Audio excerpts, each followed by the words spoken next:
Well, hey, everybody. It is such a thrill for me today to have my dear friend, Dr. Noah Manyika, on the Ruck the Way podcast. Noah, welcome to the show. Welcome. Thank you, Gabe. It's an honor to be here. It's good to see you and Chris. Yeah, absolutely. Yes, no, I've not met you before, but it's a pleasure. I've heard so much about you from Gabe and from others, but to be able to see you across this screen and just have a chance to hear some of your story today. It's quite exciting. So yeah, thank you for coming and joining us.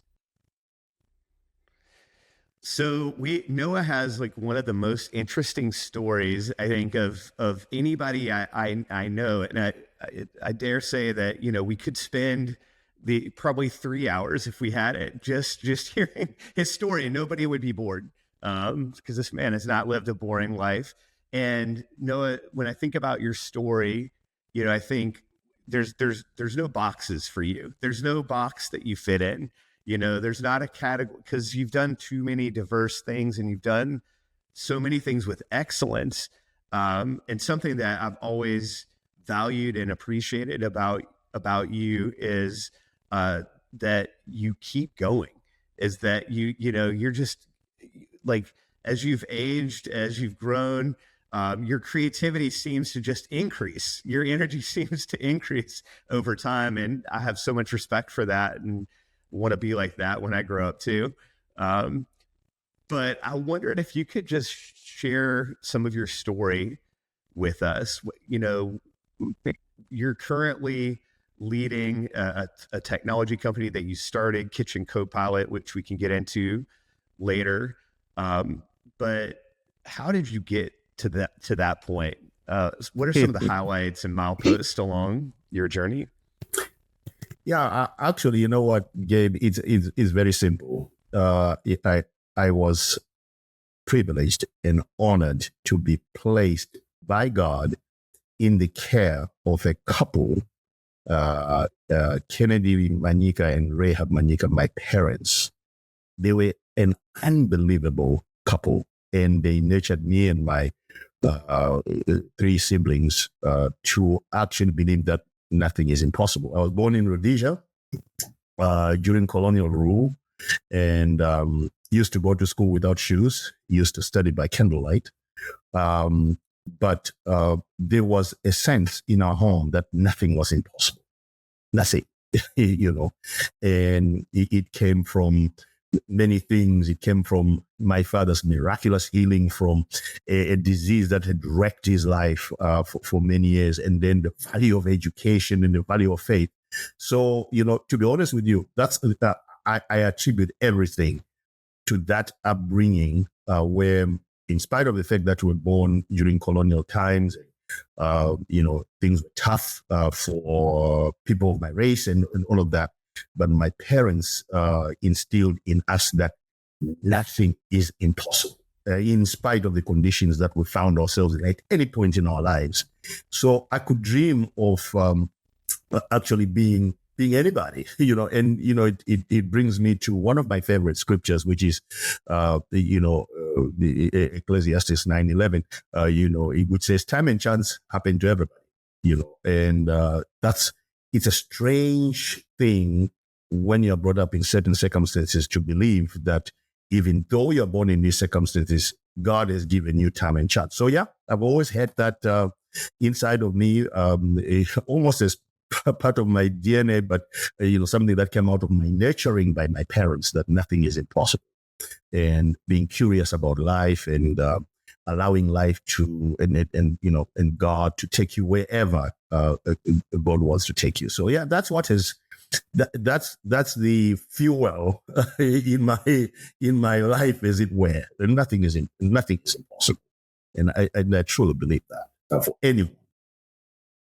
Noah, for Americans, what they say, you call somebody who speaks two languages bilingual. What do you call somebody who only speaks one language? American. So, or British. I'm going to add, or British. But unfortunately, there's so many folks in our culture that struggle with geography. So Where is Rhodesia? Some people have probably never heard of that. And if they're looking on a current map, they won't find it there Right. either. Could you just tell us a little bit about like the place in the world that you're from, and maybe like just a little bit of like, yeah, when you speak about colonial times, like what does that mean? And like what did that mean for you, and how is that tied to the name of the country that you came from? Yeah, so Rhodesia is now called Zimbabwe. It got its independence from Britain in 1980. And when you look at the map of Africa, if you go right to the bottom of Africa is South Africa. And sitting right on top of South Africa is Zimbabwe, and it's sometimes called the teapot country because it's shaped like a teapot. Yeah, but that's where Zimbabwe is. So yeah, it was part of the British Empire during colonial times, along with countries like Botswana, Zambia, Tanzania, and others. Yeah, that's where I was born. Right in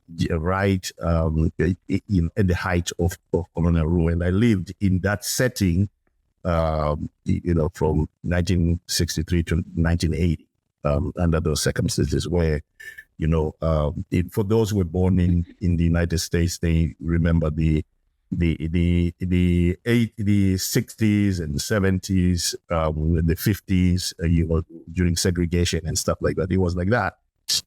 Where I was born.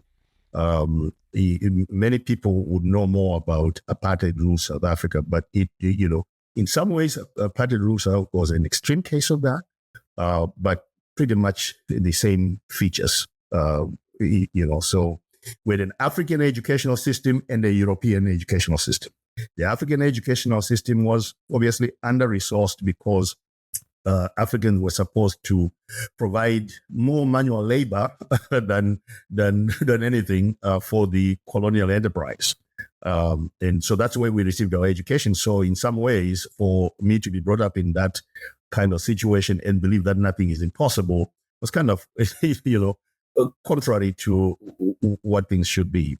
And I'm not the only one who believed that, by the way. I'm not the only one who had the good fortune of being born to parents who would actually instill that in us. There's many Zimbabweans who are actually out in the diaspora leading very big companies and so on, because they were kind of brought up with the same belief, faith, and ethic. I wonder, Noah, one of the things I'm thinking about is we have so many listeners who are young parents, and I think it's such a difficult time to be a young person now. With so many mixed, we were talking before we hit record this morning of just you said the word noise, like there's just so much noise in the world, and something that you said, I just don't want to move past it because I think it's so important. You said your parents imparted to you a belief, and I was thinking about the significance of that. And, we live in a culture now that doesn't really emphasize that. Says, we have to impart, freedom to our children. We have to give be whoever you can be, whatever you want, you can do, but this idea of belief in something, I just wonder if you could comment on that, because you've raised, adult children successfully. You're now, following in your footsteps in faith and creativity and entrepreneurship and all the things. And so, you did something right in the parenting realm as well. So I just wonder what advice you would give to maybe young moms and dads that might be listening, kind of riffing off of this idea of passing on belief.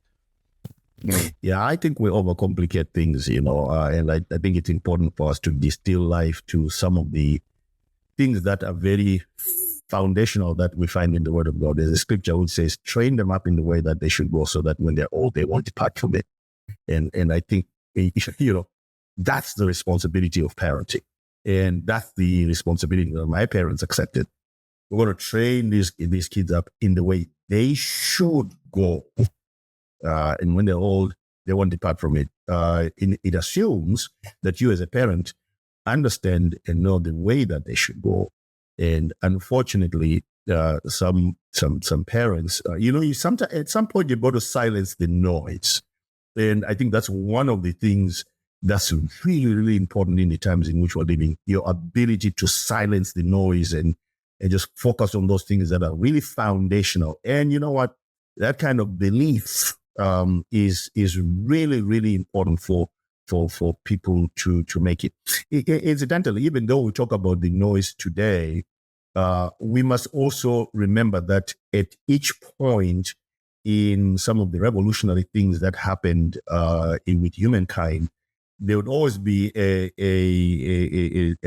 need to protect people from the noise. And sometimes it was done in an extreme way where it kept knowledge, essential knowledge from people. And so we've kind of now come to a point where now there's real noise. It's noisy out there.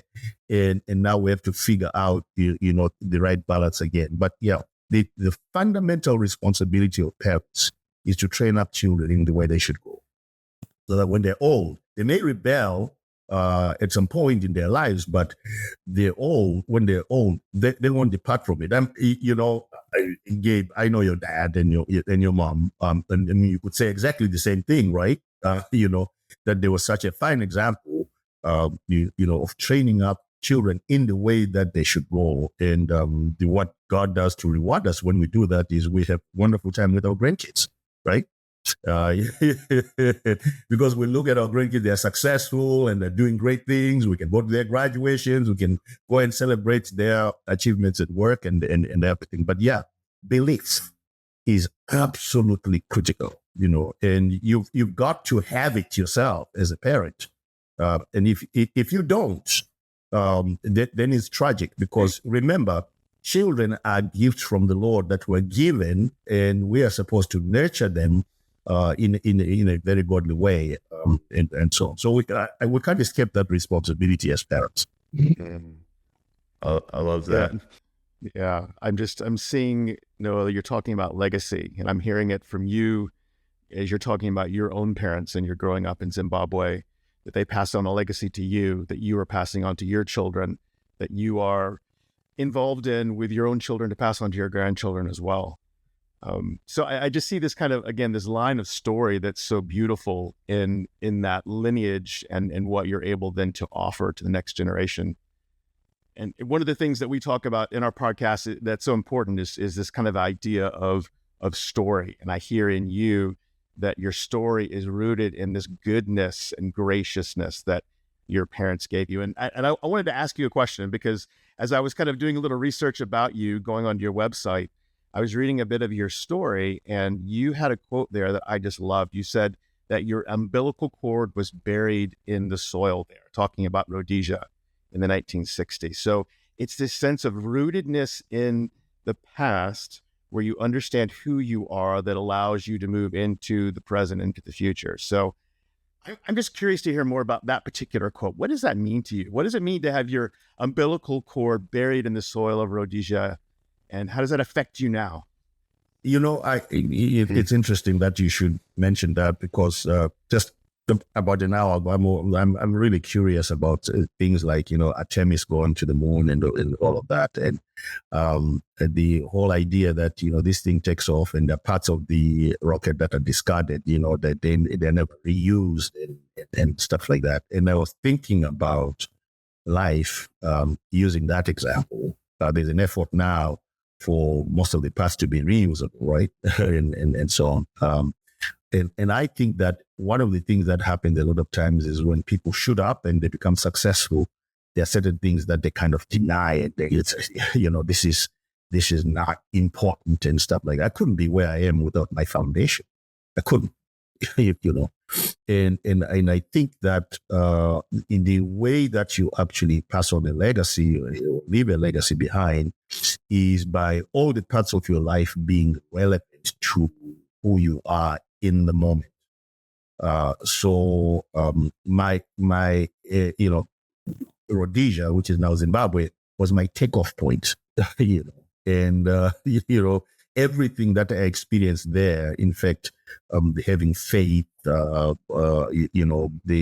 ambition and curiosity and all of that, all of that in its foundation is where I was born. I couldn't be where, so I speak a few languages. I was born to a Shona couple. Shona is one of the languages in Zimbabwe. I was educated in Ndebele area, which is another language in Zimbabwe. And all of that gives you a sense of curiosity and wonder and all of that. And Ndebele is almost like Zulu. So when someone from South Africa speaks, we speak Zulu, I understand what they're saying.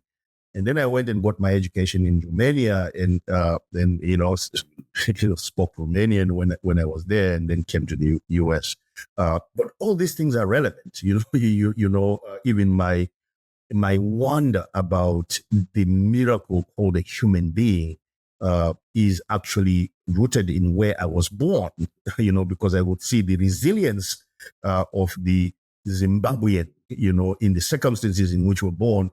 And that informs everything that I do. When I came on mission, so when my wife and I came to the United States as missionaries, one of our early messages was to say to young people in the United States, man, anything is possible. It doesn't matter what the politics are and everything. If you look at yourself as somebody who was born and created in the image of God, no matter what circumstances you found yourselves in when you started the journey, you must understand that there's something in you that was imparted by God that makes you able to overcome any circumstance. And, to go back to that quote that you talked about, all of that is because I was anchored in Rhodesia which is now Zimbabwe, for takeoff. Wow. Beautiful. I love the analogy to the Artemis mission too, by the way. You're taking off from the soil of Rhodesia into the world. Yes. It's beautiful. And what parts get discarded and what parts should be recycled? That's a good question too, to push the metaphor a little bit further. Yeah. Exactly. Yeah, because there are some things that you can't take to the next stage and so on. But, there are things which obviously one of the things that I think interdicts a lot of progress is being culture bound. You can be so culture bound that you can't take off. Obviously scientists calculate, and there's an optimum level of load, right, that enables you to take off. So sometimes you can have so much cultural heaviness, which ties you down. But there's something in your culture that must, fuel your takeoff. So, I think every human being, this is one of the amazing things about my parents, just imparting into us the ability to calculate how much of the cultural load we need to take with us and how much we must shed. So you are born in a certain circumstance, but you're a global citizen, because if you think about it, now when we talk about faith, it says, go ye to the ends of the earth, right? And preach the gospel. Well, you can't do that if you're just culture bound and you're like, I was born here, I'm going to live here, and I'm going to die here. That's what the ends of the earth is. You're much more than that, I love that idea of being culture bound. So I want to ask you this, because I know that you have lived in many different cultures, and now you're in the United States. So, and Gabe and I understand this as well. When you live in a foreign culture, you actually have sort of different eyes to be able to look at your host culture as a bit of an outsider. But you've been in the U.S. now for a number of years. Where would you say the U.S. might be culture bound in those terms that you described? I mean, many of our listeners are in the U.S., but where would you say, this is what I see as sort of an insider-outsider, where there are things that keep people earthbound there? That's such a good question. And it's been one of the things that have preoccupied us since we came here as missionaries.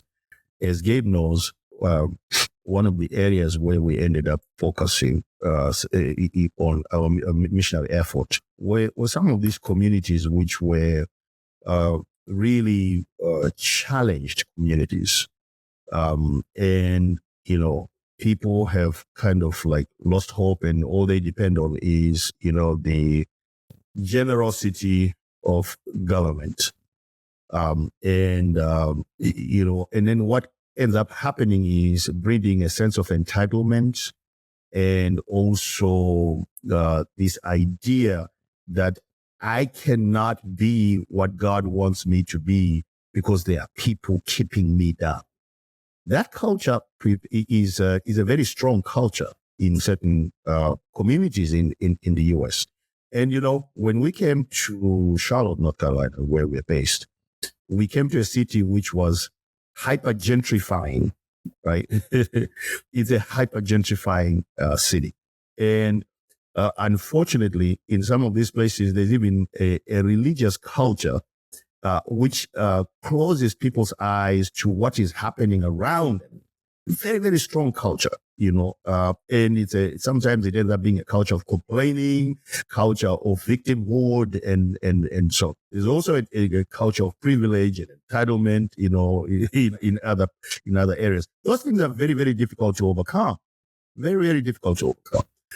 So what ends up happening tragically, because of that being culture bound, is that unfortunately that culture doesn't operate at the speed of life.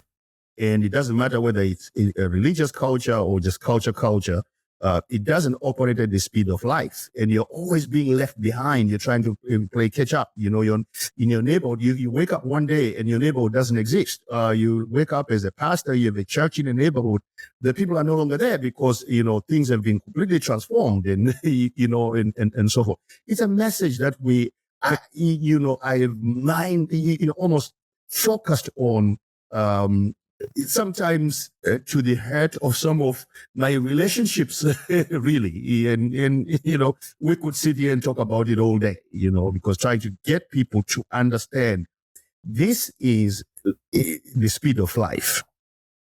And if you're so culture bound that you think that life is not moving at this pace, you're going to be sorely disappointed, because life will move at the pace that it is moving at, in spite of your own the slowness of your own pace. And you see that in so many areas. I mean, and it's a very topical subject right now, given where technology is going as well. You can be so culture bound that you can't take advantage of the things that are there for you. Therefore, the scripture that says time and chance happen to all then almost seems like it's a lie. So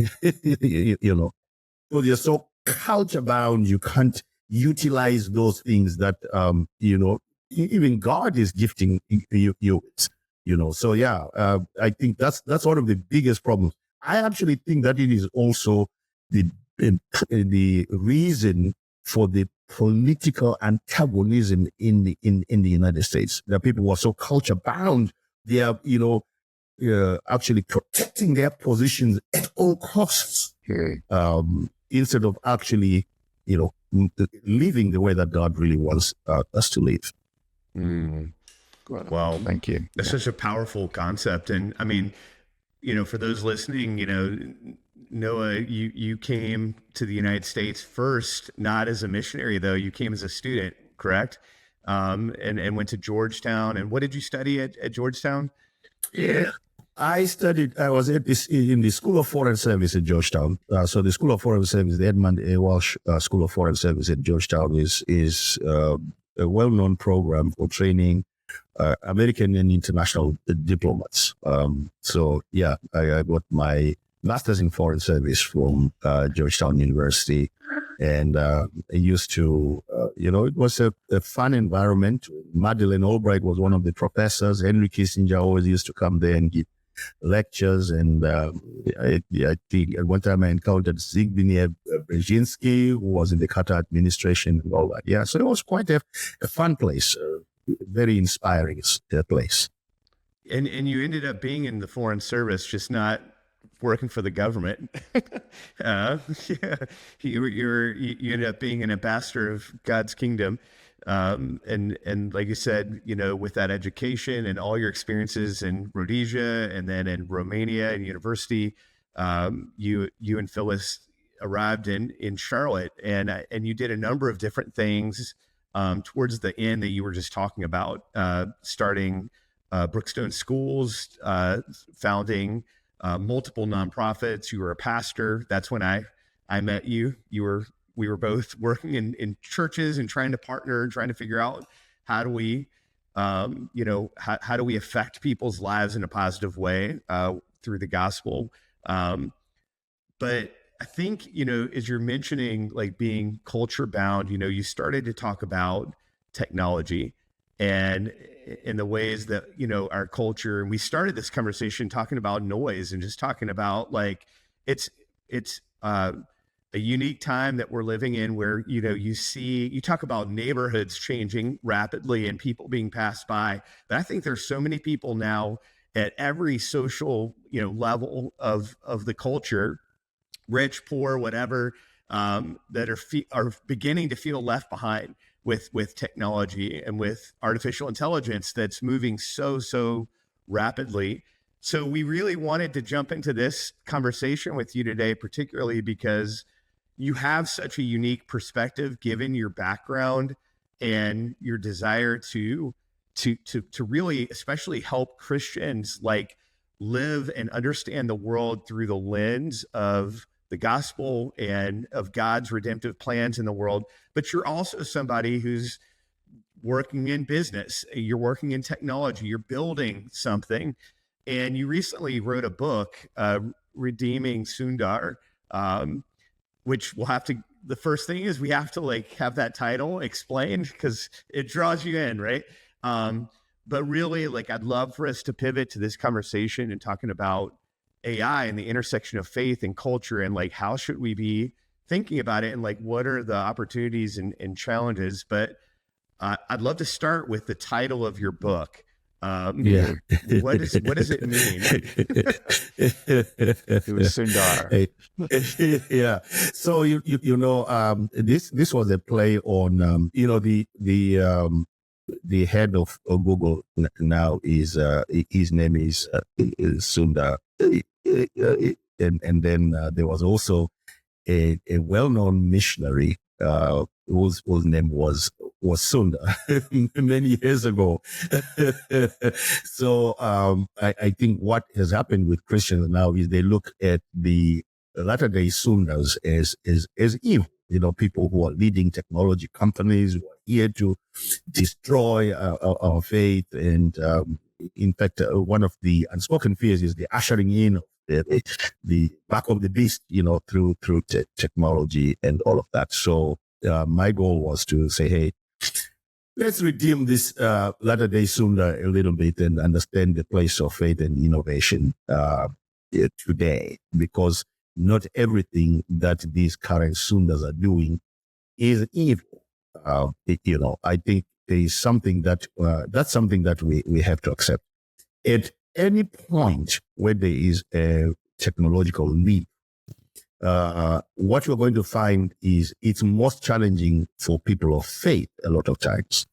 When there's a technological leap, it's always, these people are going to abuse the car. When it came out along was something, some of the investigations into the use of, in medication, penicillin and all of that, we found a lot of resistance, particularly in the church. When we look at it now in retrospect, we're like, really? People were against that, the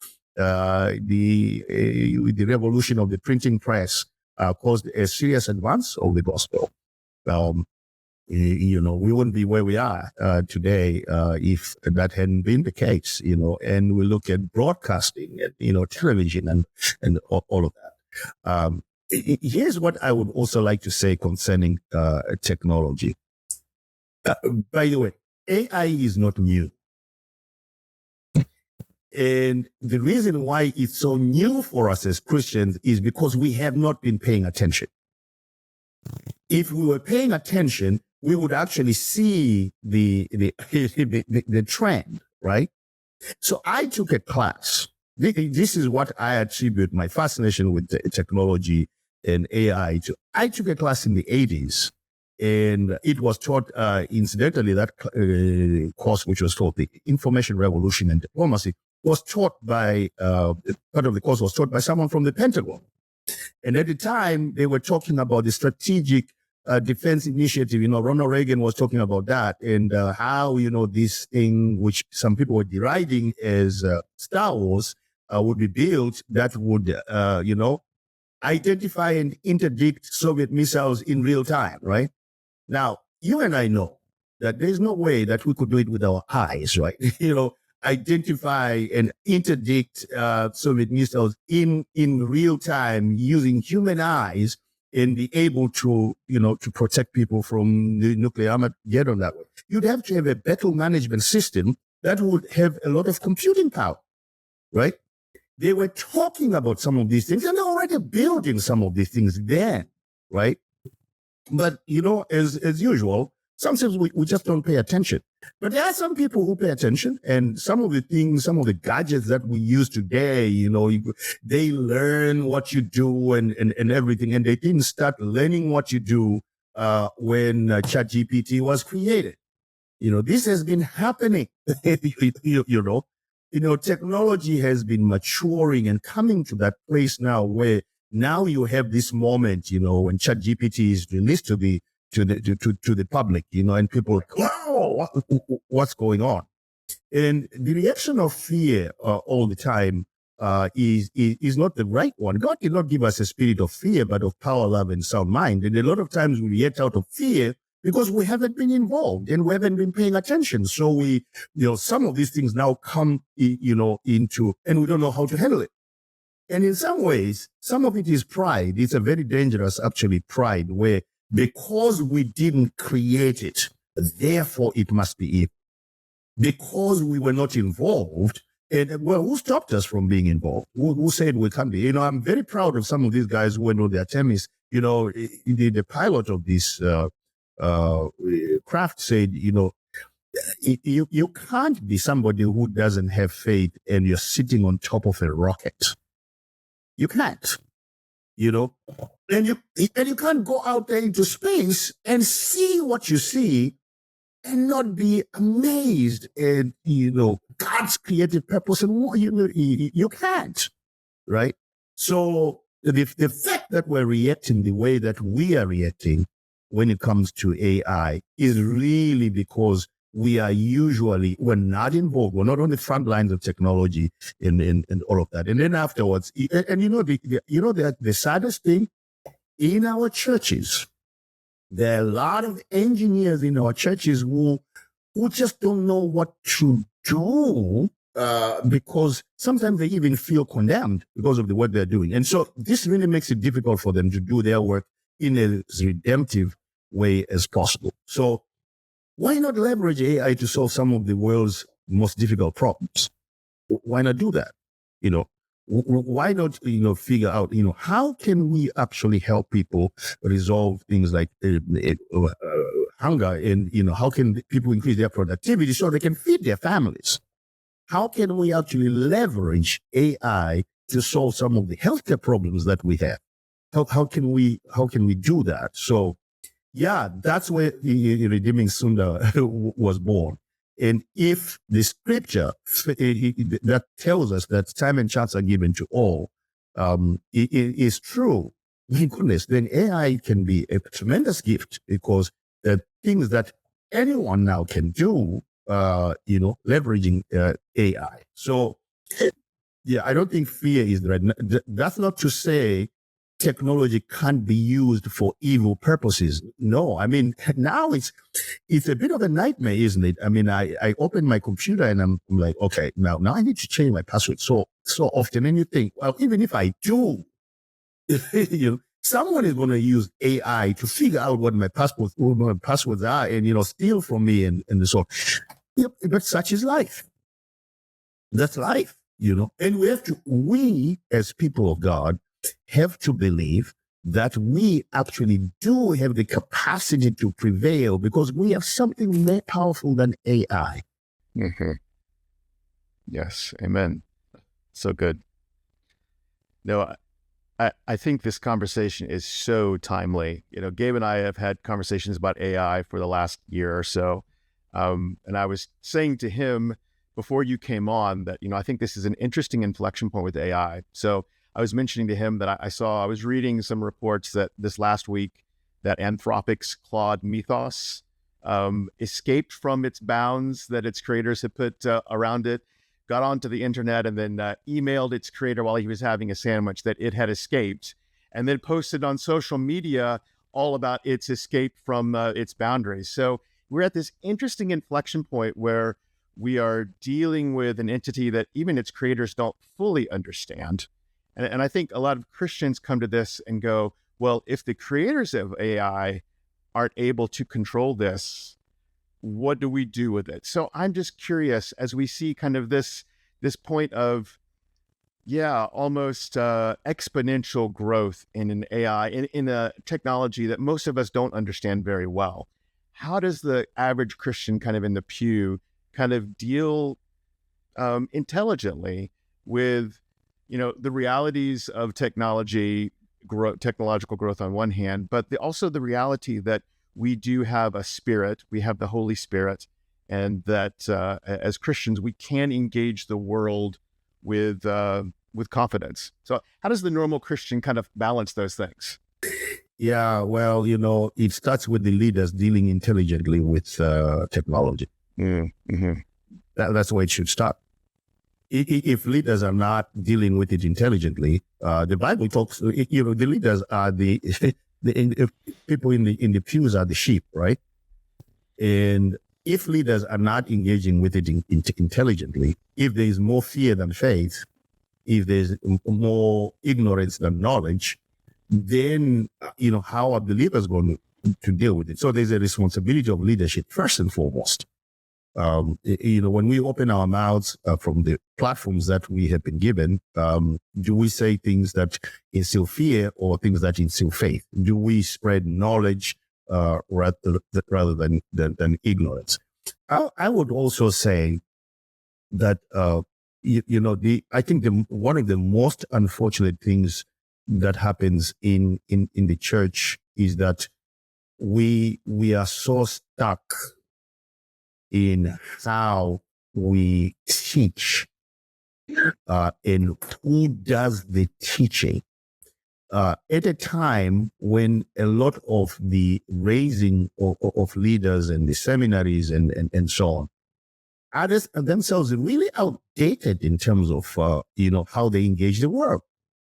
It's a tragic thing, and I'm not talking about simply moving with the times so that we can preach a gospel that's in vogue.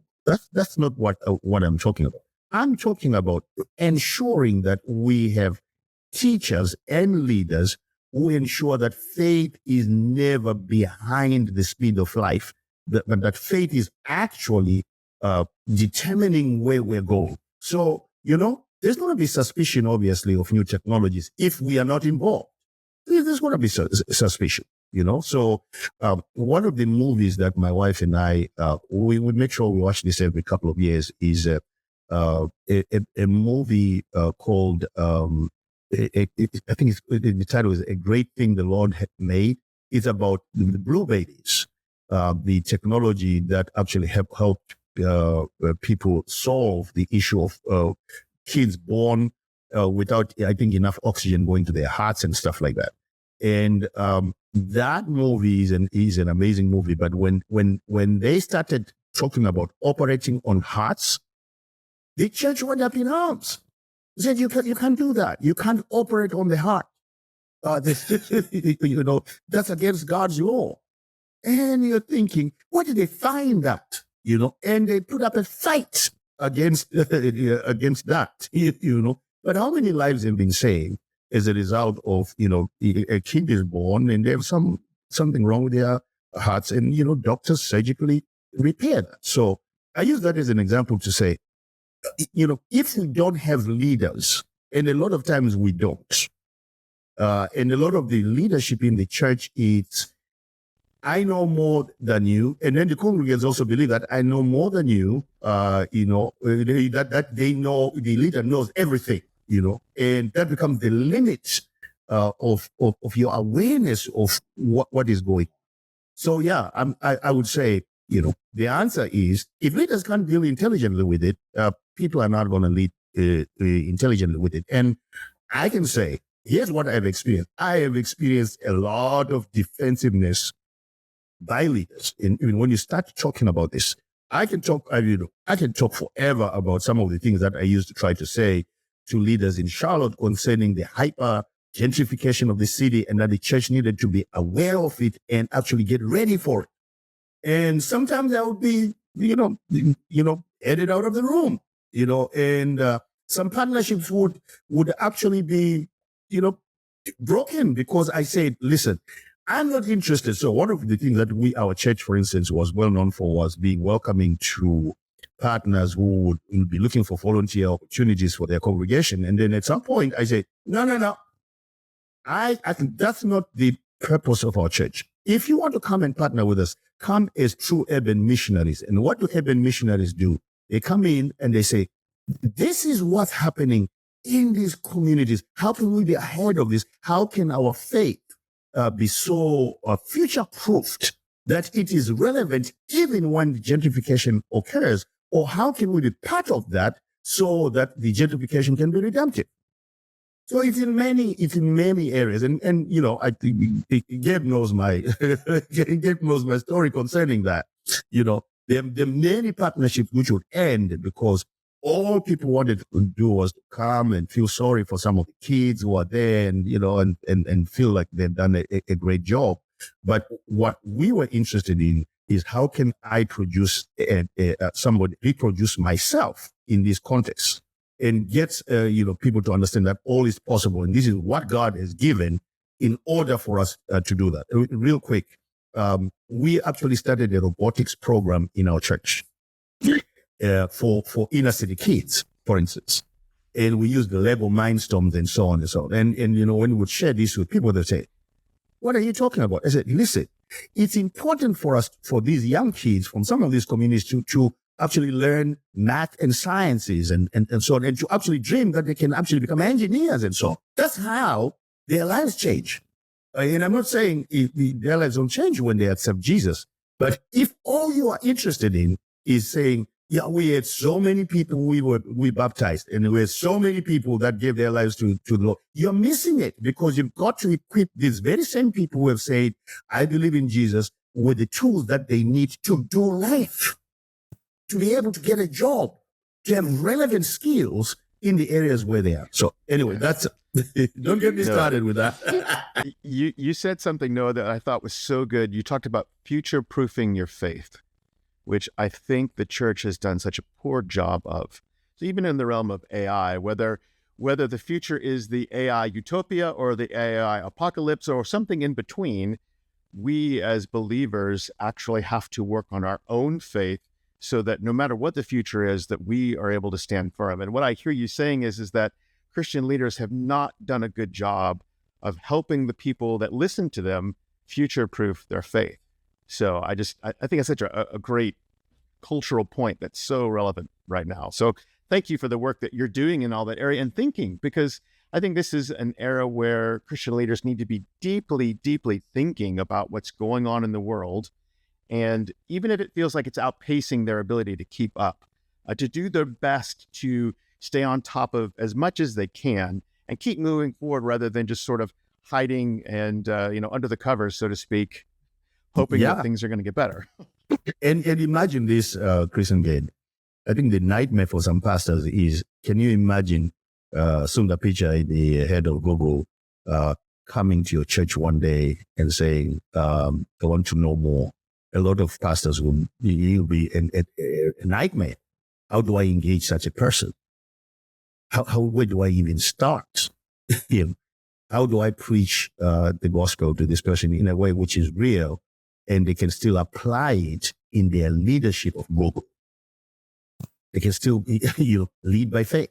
They can still be competitive and stuff like that. So I think that we are not, it's a leadership failure.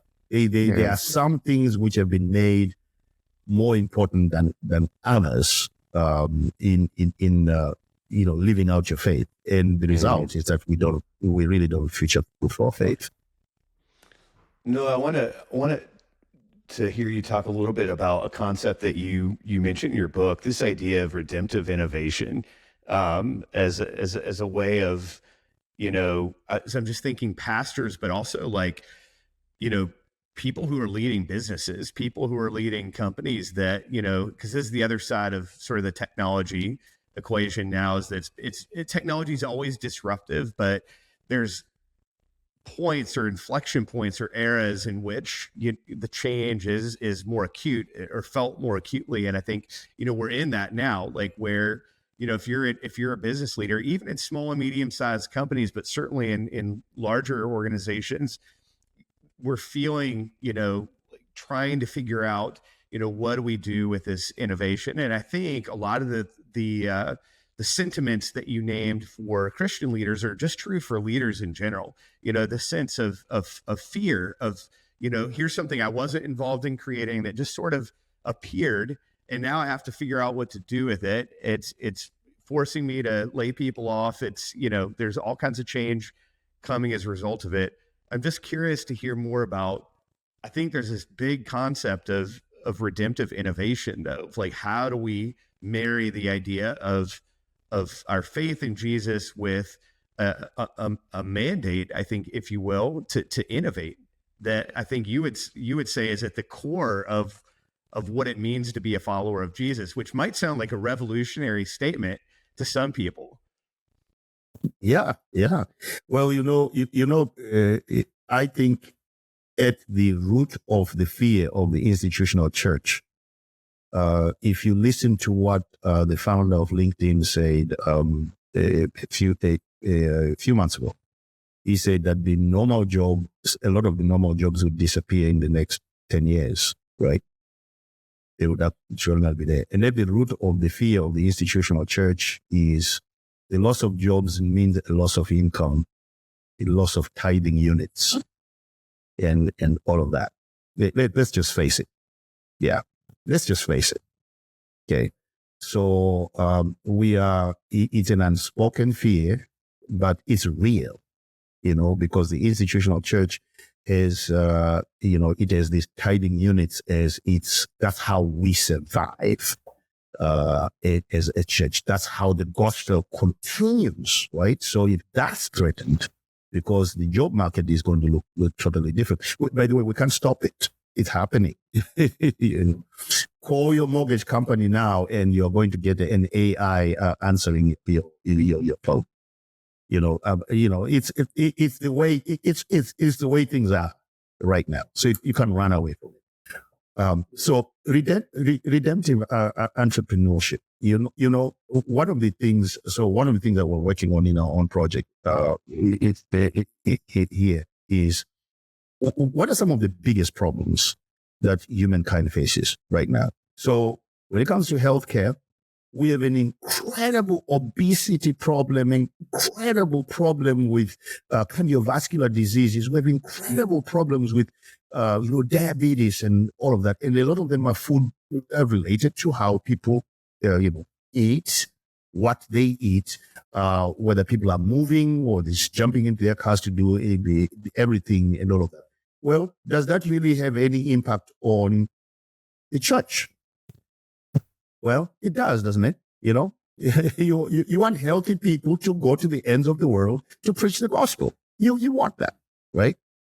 So in our case, what we decided to do is, how can we leverage technology to help people eat well, eat better, make healthy decisions when it comes to nutrition and all of that. To me, that's redemptive entrepreneurship, where you're saying, well, if I can help people organize their meals and so on, if I can help people in every household right now, there are people with health restrictions and everything, and it is becoming harder and harder for family managers to even just manage things like mealtime, right? So we decided this is what we're going to focus on. How can we actually leverage people to make better decisions when it comes to their food and their lifestyle and stuff? Well, what's wrong with that? What's sinful about that? And what's anti-gospel about that? Right? To me, there's nothing anti-gospel about it. That's the idea that you could make people in your church healthier because they can make better meal decisions is redemptive. Because you want healthy people going out there and preaching the gospel of Jesus Christ. and giving people hope that a life that is thriving because it's healthy and everything, it actually advances the gospel. So, and there's so many other examples. It's not just what we're doing. You can focus on how you can leverage technology to make life better for people. That to me is good. So what's the gospel, by the way? So, if you have data that shows that people are actually making better decisions, they can manage their diabetes better, they're managing their CVD better, and all of that because they're leveraging this technology, that's good news. That's actually good news. So there's a lot of good news that can come out of the leveraging of technology to help people make better life choices and better informed life decisions, utilizing technology. So again, none of this. So, some people already listen to what we would say is advocacy for AI. I'm not an advocate for AI. I'm an advocate for the gospel. I'm an advocate for Jesus. And my advocacy says everything that makes people able to thrive, because that's basically how we're created by God. We're created by God in his image. Imparted into us was the capacity that God said, I was thinking of, this is funny. I was thinking about this yesterday, actually, and I don't know why this thought just came to my mind. It must have something to do with the fact that we're going to meet today. I was thinking, you remember that time when God said to Adam, name all these creatures, right? And Adam just named them. I was thinking about that. I said, okay, since then, there's a lot of things that we have named. How did we come up with those names? There's so many other things that we have named. How did we name this telephone? How did we name this book? Where did that come from? Somebody must have just said it. At some point, if you go back, somebody must have just said it. This is a book. And now everybody calls it a book, right? It's amazing the capacity that God has given us to come up with something from nothing and actually name it, and it becomes an entity and it goes down history as a book. It's called history by many generations. But if you go back, who came up with that? It's part of our nature. God enables us to name things, but also God enables us to create things seemingly from nothing. And it must not scare us when someone comes up with something seemingly from nothing, which has a powerful impact on our lives. I love the way you're framing it, and it takes me back to an earlier point in our conversation. We were talking about the rocket ship analogy and how we become weighed down by our culture, and we were talking about that in different cultures, but it just strikes me that there's a Christian culture that's weighed down, and this is probably a whole nother podcast because it's the way it's not just technology. I mean, I think the conversation about being afraid of innovation, let's just not call it it's innovation in general, being afraid of change, is especially when it comes to things outside of spirituality, really is this idea that we're weighed down, I think in Christian culture, because we don't really understand the connection of our work to our faith. Because what you're naming is the creation mandate, right? In the very beginning of the story, it's, name the animals, but go and subdue the creation, right? And so all technology is just a manifestation of humanity continuing to do the mandate that God gave to subdue the creation, to mine the creation and draw out of it, using your God-given creativity, things which can benefit humanity and human flourishing. And I think it's such a great, challenging message to any Christian listening that this is not a side effort for some people, but this ought to be part and parcel of what it means to be a follower of Jesus, Yes. especially in the age that we're living in now. And I think that's what I'm taking from this conversation is a challenge from you, Noah, to engage and to really critically analyze to what degree am I operating out of fear? Fear of the world, fear of change, fear of innovation, rather than participation for the glory of God. And if you think about this, Gabe and Chris, we embrace the technology that kind of helps what we have decided is the permissible thing.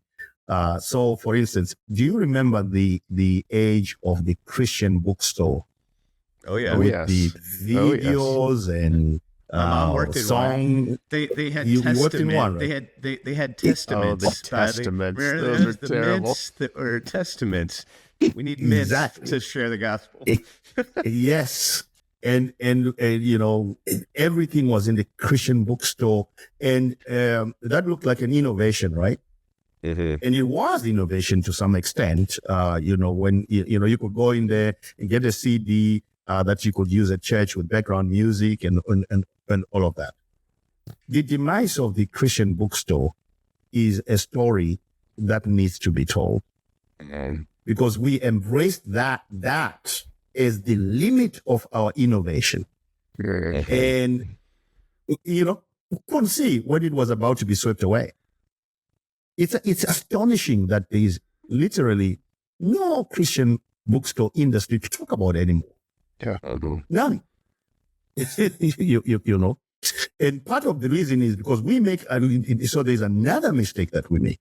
If the technology or the innovation kind of serves the thing that we approve of, we embrace it. You know, if that technology seems to threaten that, then it's dangerous.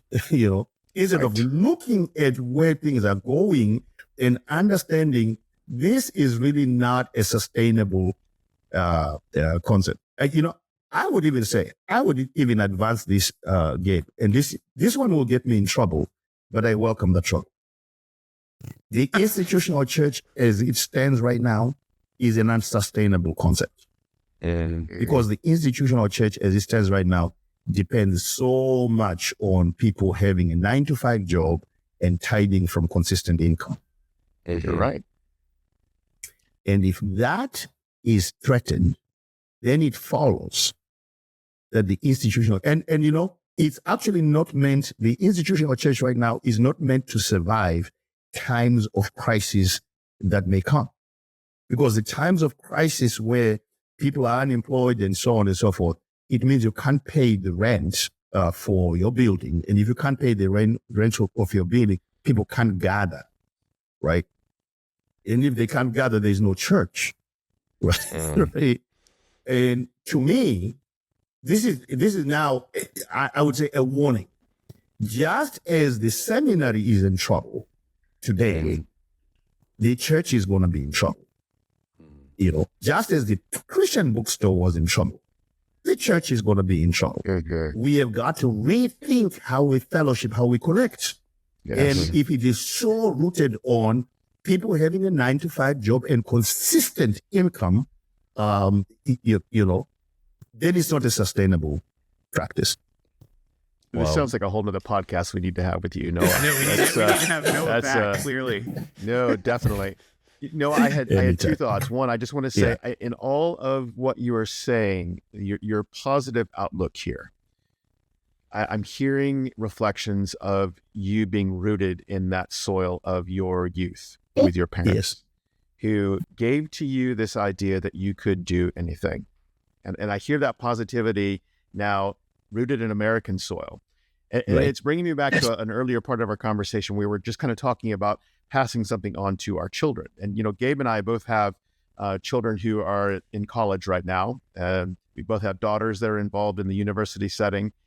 I have two sons that are moving up into that, and they are growing up in this world where there is a lot of fear. And the reality is that AI is projected to take jobs. And so I think they have a question mark over their futures. So I think for them, there is this place where they are kind of wondering, you know, where do I go? What positive impact can I have in the world? What I hear you presenting here is a deeply rooted, positive way to engage, but also to recognize that there is disruption that is happening and will happen. And yet in that disruption, I think there are opportunities. So I think what I'm taking from this, even thinking about my kids, is I want to, as a believer, not give them a worldview that's filled with fear, but to say there is positivity, that God is on the throne, and that there may be disruptive waves that feel, very scary at the time, but that ultimately your faith is rooted in something deeper than even these disruptions in technology, and you can be innovative in the midst of it. And that's a good and powerful thing. Yeah, it's unfortunately, Chris, we bring up kids, and there's a system that's already made that we funnel them into. But it was the same when I was born. It was a system, but my parents said, "You are not your life outcome is not determined by the system." Yes, so good. And the lesson here is from some people we consider to be non-believers. So the lessons are from the technology guys who dropped out of university and went and started the billion-dollar companies, right? They did it even at a time when everyone was saying the system is what, And am I saying our kids should drop out? I'm not saying they shouldn't. I'm not saying they should. I'm saying that what they need to find out is, that thing that is driving them inside, which is the power of God. What is it leading them towards? And it should be okay. I mean, so if your kid comes to you and they're clearly led by God in a certain direction, in spite of your disappointment that there won't be an opportunity for you to celebrate at their graduation, the important thing is not their graduation. The important thing is what life path have they been. Now, that's a tough thing. I had a conversation with my own son when he didn't want to finish college. I said, "You better finish college," right? So even myself, I found myself in that situation at one point. So I'm not saying it's an easy decision. It's not. But I think we are compelled by our responsibility to the next generation to really raise them that way, to see no challenge and fear no boundary, and go on with life. No, what a powerful conversation. Yes. So much wisdom. I hope you will come back. And I think we've hit 3 or 4 topics. We could go for several more hours, but I want to end with you sharing just about your current work, Kitchen Copilot. We'll in the show notes, of course, have all the links and everything. But this is an app that I have on my phone. I'm using in my cooking journey. I'm the chef in my house currently.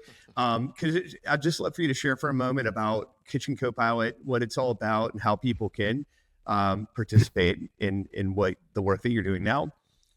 Yeah, in a nutshell, it was conceived during COVID. And what we saw during COVID was the response of technology platforms like Instacart. That's when they really blew up to bring groceries into people's homes. But there's something that was unresolved. Do people make a rational decision when it comes to what they're going to buy? Do they do meal planning? Do they consider the restrictions in the home? And then how can we reduce friction? Like, if you want to cook and your hands are dirty, what do you do when you're trying to look at a recipe in a cookbook? Now we have a voice chatbot on the Kitchen Copilot platform where you can talk to your phone and it will tell you these are the next steps on your recipe. But here's another thing, which is actually really beautiful. There are so many legacy recipes that we inherit from our mothers and so on, and we don't know what to do with them. They may be on a piece of paper. They may be in an actual cookbook.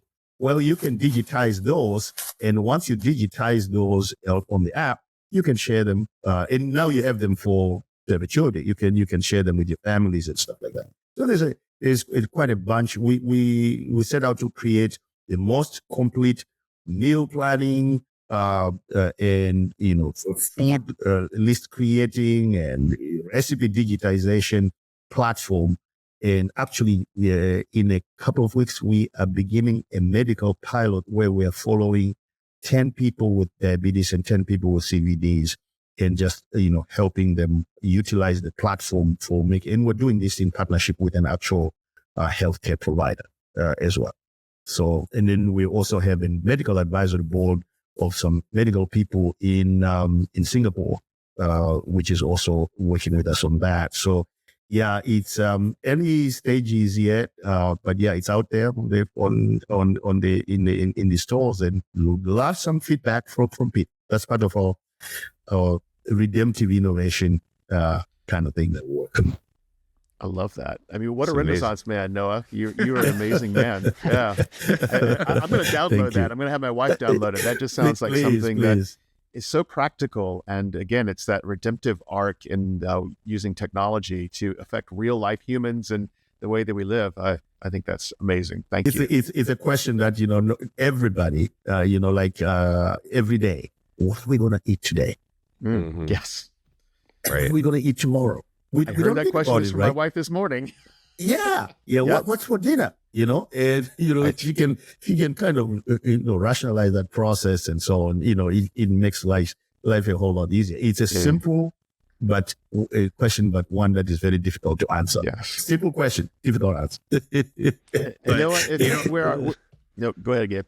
No, I was just gonna say. So download it. Everybody listening, download Kitchen Copilot. Download that. That's the step that you can take in redemptive innovation today. Yes. Right. Yes. Yeah. And I know if our viewers and listeners wanted to get a hold of your books to learn more about you, where would they go? How would they find you? Yeah, they can go to my books are available on Amazon. Redeeming Sundar, The Challenge of Leadership, and Prevail are available there. Or they can go to my own website, noahmanyika.com, and they can download that. They can order through that as well. And would love to hear back from people. We don't have all the answers. We can learn from each other, and this has been a great opportunity for me to kind of share my life story. Definitely don't have all the answers, but love it. So appreciated having you here. Thanks, Noah. Yes. It's been awesome. And I just want to say to our listeners and our viewers, if you like this kind of content and you want to have more and have it shared more widely, we'd love to have you subscribe. Press that like button, like they say. Also leave us reviews so these kind of conversations get out to more people. And also, and Noah, this may have something to do with you, perhaps. We are having a Ruck the Way launch party in the Charlotte, North Carolina area on Saturday, May the 16th. So, Noah, we'd love to have you come if you're available. We're going to offer a mini pilgrimage experience to folks. It's free to come. You can actually find out more on our website, www.rucktheway.com. And it's just going to be a great day for people to experience what rucking the way together with others is all about. So if you are in the Charlotte area and want to join us, go to our website and find out more. And Chris will be there and potentially in a kilt.